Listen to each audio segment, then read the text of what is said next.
Okay, this is a controversial sitcom, and today I have with me a very important person. I've been trying to have this interview with her.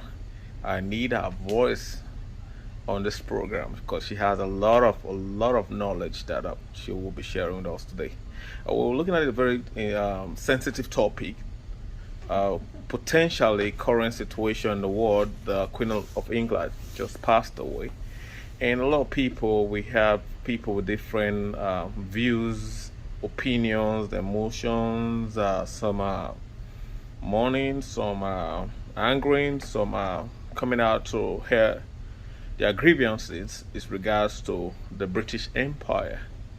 And we'll talk about that, and we'll also talk chit chat on the woman's right as it applies to abortion, because that's also a very sensitive topic in the United States of America, if not the world all over. So how are you doing today? All is well. Okay, I don't know if you can come closer a little bit because of the microphone, because I'm actually using the phone, so you guys don't be alarmed on the quality of the video. I hope it's a good video. So we're looking at the world today. Queen Elizabeth of England passed away, and for the viewers, she would like to be off the camera, so we will do more of the audio. What we need is the knowledge. Maybe as time goes on, you'll be opportune and fortunate to see the professor who we have today. Okay. Too much. How you doing? Hi. Welcome to the program. This is a Thank you for controversial having me. controversial sitcom. And how may I refer to you? I'm sorry. How may I refer to you and the viewers? Oh, Renata, that's my name. Okay. We have Renata on the program today. So we're looking at the British Empire, Yes. the current situation in the world, and we learned that the head of the table per se passed away a couple of days, actually like 2 or 3 days ago. Allegedly. Yes, and the situation caused for the world, it affects a lot of people, but in a different way. Potentially, when someone passes away, the intention or how it affects people is kind of in a negative way, because people are mourning, people are crying for the loss. But it's funny because we have different emotions. There are certain people that are happy that it happened. There are certain other people that are angry. There are people crying and people stating that they lost a great personnel of the world all over, because in respect to the British Empire, we're looking at the world over. Doesn't matter how small that island is or was, it ruled major part of the world. They say the sun never sets on the British Empire. Isn't that the same?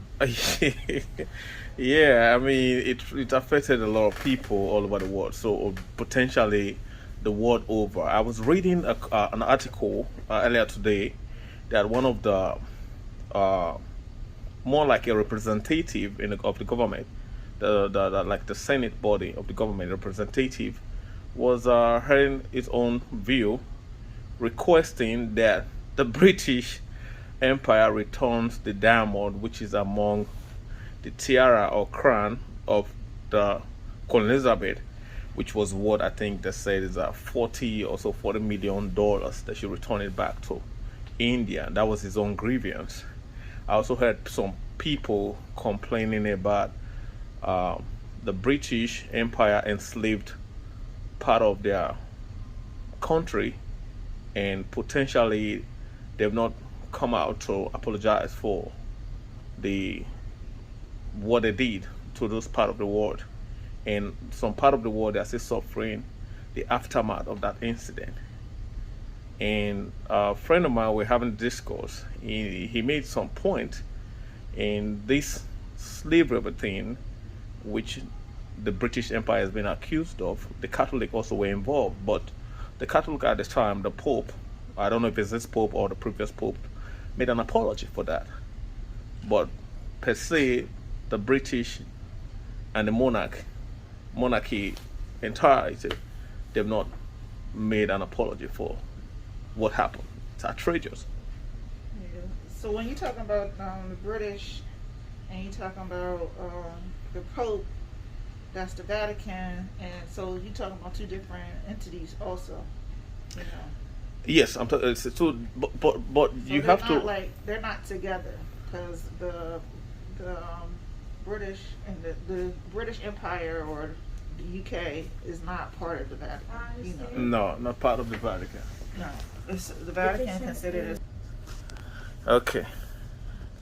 So, but to get to the issue about people being in mourning or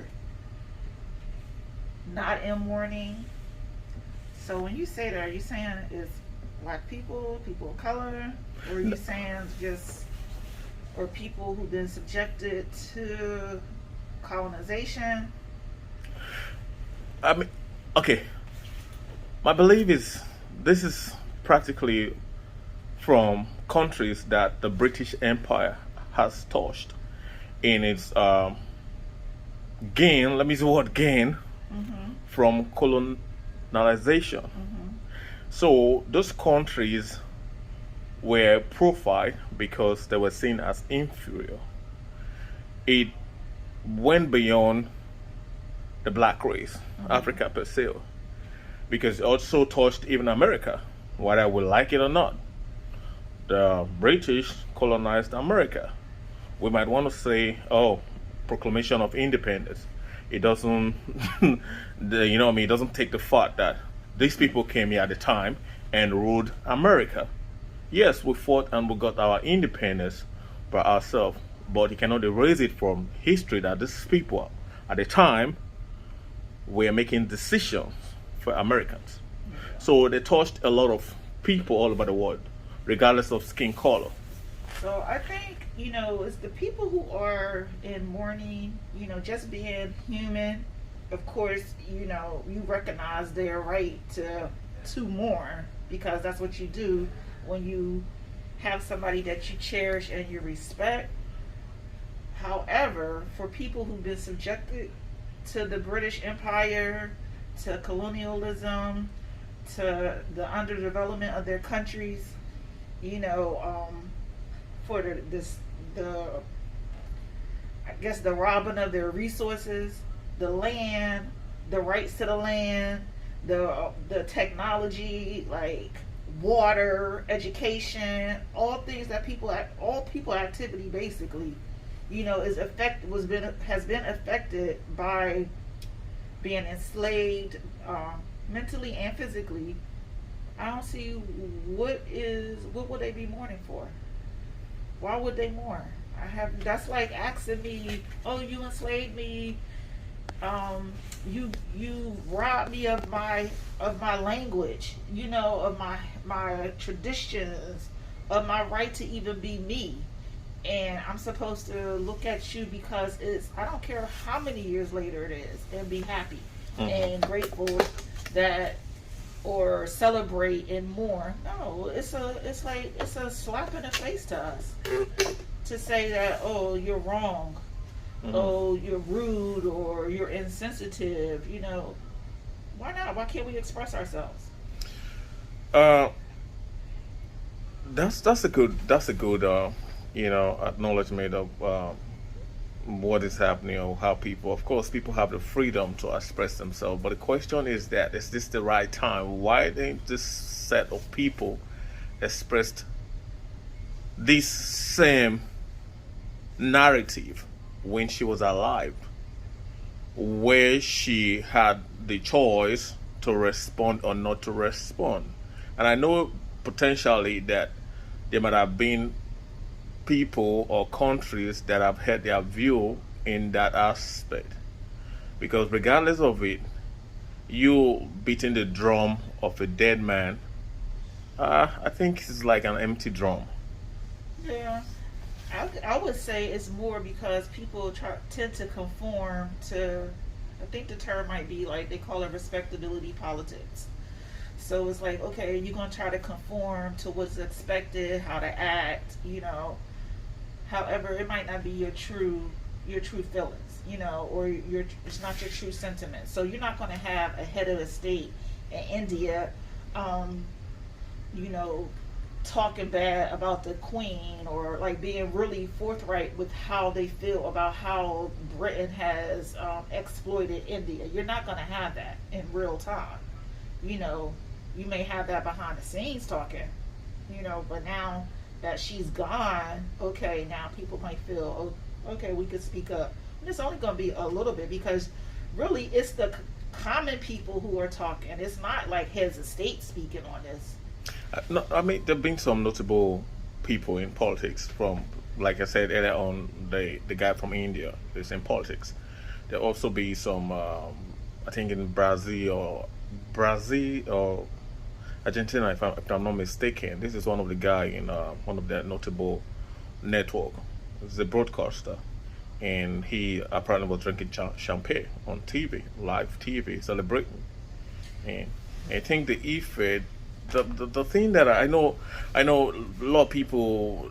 There was a professor from one of the colleges in University of America. I think a professor, associate Professor Oju, that made certain comment, and I think Benzo, the Amazon guy, responded. Yeah, I read that. He was responding. I was Right in his just place. laughing. But the thing is that why would he respond like that if someone is making something that is not like the person is constructing lies? But these things are facts. So you think the person should be conscious of his or her words when that person potentially has been hurt. It's like you telling the Jewish to forget about Holocaust. Exactly. That's exactly Not what to it think is. about It's not it. gonna, So they're never going to do that. that's the thing. That's why most times this is like a rhetoric, hypocritical bias. It is. You use one spoon for another, but when it comes potentially to the black race, the African American, you want to ask us to forgive. But when it happens to someone else that's different from the African race, you would need reparation. You want to offer condolence, respect, and rebuild that same society or race. But you don't want to do such from Africa. I think a lot of that has to do with the fact that that people don't think that, there should be any type of reparation, that there should be like an acknowledgement of the humanity that has been unleashed and continues on us as a people. Forget about African American. It's just, us as Africans. Like, so we're not supposed to have any lingering, anything about that. It's supposed to be like, oh, well, that was then, this is now. So when we do say things, it's like, oh, you're an extremist, or, you're a troublemaker, or, why are you trapped in the past? And like, hello, are you kidding me? Like, it's insulting, and no one should be telling us how we should act or feel or think about anything that's happened to us as a people. It shouldn't. That's true. That's true. I mean, regards to all the thing that's happening, but I feel the major thing that is wrong with the African race is that you take a look at most region, ethnicity, they potentially have a leader. Let's say we take a look at the African continent as a whole. There's no potential leader in terms of a country leading the others. They once said Nigeria is in forefront, but we all know that's just theoretical. If you take a look at the Asia continent, we have China. We have, another side, we have India. If you take a look at the British side, we have the British, we have Germany. Those are securing that side of the continent. Then now you come to America, we have USA, we have Canada making decisions for this part of the world. But Africa in general, potentially there's no one. So it's more like it's ripe for the picking. That's potentially what's happening. Now we'll look at the African race in compared to the two most ethnic group that has suffered in the numbers majority. We'll look at Jewish, the Holocaust that happened, we also look at the African race, which was massive, because that actually displaced a continent. It displaced the continent, not just the atrocity that was committed, but this displaced a whole continent. Now, the Holocaust, they built themselves around and got a leader, and they are pursuing one common ideology. They are pursuing one common interest, one functionality, economic, social welfare, order, the dignity, the namehood, keeping it in line. At the end of the day, it boils down to who keeps people in line. That's why if you look back in the days, when Martin Luther King, Malcolm X, in that same era, the people were more in line because they had a spokesperson. They had a leader that could teach them things they wanted to know from different ideology. Malcolm X has the liberal ideology. Martin Luther King. Then Malcolm X has the tit for tat ideology. So it all depends on which ideology you prefer or want to go with. So the people at the time had that and they were moving. But in the current situation of the black race, it's not there. Potentially we might think it's there, but it's not. It's more of in and out, in and out. The potential comes out when certain things happen that they feel like it's outrageous, just like the George Floyd situation that happened. So they had to come out to like protest. Then thereafter, what happened? It died down. Everybody went back to their kitchen. So that's the problem majority with the African in America. The leadership. That's one. In my opinion, I'm not saying it's something that is standardized, but that's my opinion, and I think it's valid because there's no standard leadership like we had back in the days where we had people like Malcolm X. We have people like So there's that stronghold, that communal lifestyle is not there. That brotherliness, that brotherhood is not there. We're still lacking that functionality of it. Well, I think you got to consider like what happened after they. That was the civil rights era, okay? So then you got to consider what happened to the communities after the civil rights era. So you're talking about the area, the time frames, the late 60s and the 70s, right? So over in the U.S., even though people were getting civil rights, because the Voting Act was in 1964, then segregation was being dismantled, basically. Then this is when the drug era came in. So you cannot talk about like what has happened to our communities without talking about the devastation that occurred because of the crack epidemic. Are you familiar with Olive North and the Iran Contra scandal? Not on in scale. So you probably heard sometime that the drugs was brought into the country deliberately. So I read about that. So maybe throughout the 80s and the 90s, you might have heard this as rumor is fact, and it could be looked up. Tell your listeners, they can look it up. It was televised on TV. It was Oliver North was the general. It happened, and the guy is on TV a lot now. He's out of prison. He was a big narcotic kingpin. What's his name? What's that rapper is named after him? Freeway Freddy. Okay. Rick Ross takes his name from him. That's where I'm getting that connection from. But why this is important, because this started the flood of the drugs across the borders into the U.S., which decimated our communities. So you are going to have a breakdown in leadership because you have a breakdown in the family structure. And then not only once you had the breakdown in the family structure, you had mass incarceration. So this is the period of the 80s and the 90s and the 2000s. So here we are. You know, it's like a simplistic view, but you know, it's true. This is fact. It's not, you know, what we think.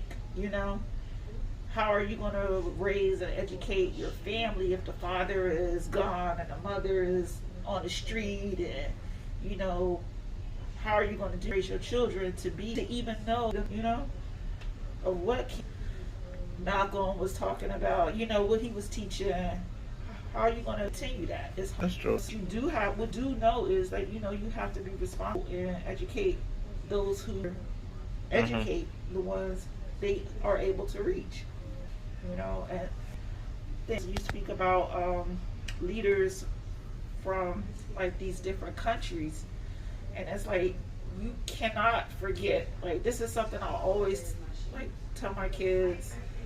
Like you've never witnessed in the museum a black man as a caveman, have you? We've always been a civilized people. We've had our history can't be counted. Like, so this is a moment in time compared to our time on this planet. It's nothing. You know, but where other people, not so much. You know, it's a good one. Actually, I never thought about that. Like, that's kind of true, because you never seen a black man in a cave in a museum, but you've seen certain other ethnic group being, you know, demonstrated in the early ages as a caveman in a museum. That's something. I'll take a look at that. I'll research that. That's some thought-provoking. Oh my God, that's good. That's good. So, you know, and it's important so our people know and our kids know that we've always been at the top of the order. Regardless of what's going on now. You know? It's just a testament to who we are, that we're here surviving with all we've been through and deal with. Yep. That's good. Well, I appreciate it. Thank you so much. It's a beautiful time. We're not concluding yet with this topic, but I think as time goes on, we also want to view more depending on how things plays out. Okay. All right. Thank you so much. Really appreciate that.